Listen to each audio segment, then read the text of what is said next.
आणखी एक महत्त्वाची बातमी, प्रवीण माने उद्या भाजपात पक्षप्रवेश करतील। मानेंमुळे इंदापुरात राजकीय समीकरण बदलणार। तर प्रवीण माने सोनाई समूहाचे संचालक आणि पवार कुटुंबियांचे निकटवर्तीय म्हणून ओळखले जातात। प्रवीण माने यांच्याशी बातचीत केली आमचे प्रतिनिधी विकास कोकरे यांनी।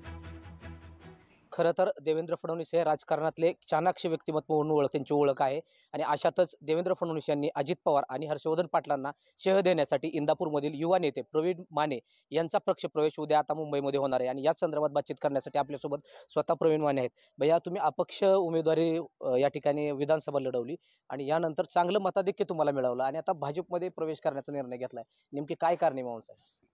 नमस्कार।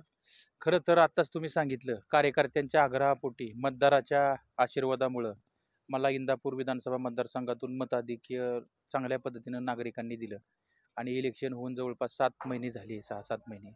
या कालावधीमध्ये अनेक नागरिकांना विविध समस्या या ठिकाणी इंदापूर तालुक्यामध्ये जाणवायला लागल्या, विकासाचा अभाव जाणवायला लागला आणि हे सगळं पाहता सगळ्या कार्यकर्त्यांचा आग्रह होता की आपण कुठंतरी मुख्य प्रवाहात या ठिकाणी आलं पाहिजे आणि कार्यकर्त्याच्या आग्रहापोटी आम्ही या ठिकाणी भारतीय जनता पार्टीमध्ये उद्या महाराष्ट्र राज्याचे लोकप्रिय मुख्यमंत्री आदरणीय देवेंद्रभाऊ फडणवीस साहेब यांच्या मार्गदर्शनाखाली आम्ही उद्या या ठिकाणी भारतीय जनता पार्टीमध्ये कार्यकर्त्यांच्या आग्रहापोटी आणि इंदापूर तालुक्याच्या विकासासाठी आम्ही आता प्रवेश करत आहोत। भाजपमध्ये प्रवेश करताय, येणाऱ्या कालावधीमध्ये भरणेंसोबत त्यांच्या कार्यकर्त्यांसोबत देखील जुळवून घेणं तुमच्यासाठी एक आव्हान असणार आहे। कशा पद्धतीने ते आव्हान तुमच्याकडून पार पडलं जाईल?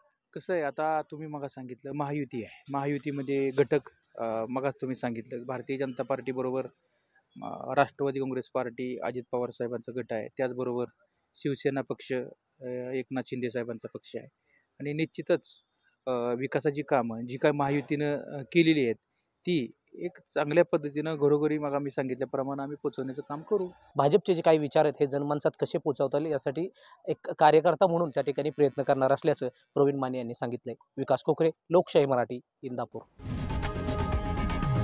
लोकशाही मराठी, ऐका, पहा, जागरूक रहा।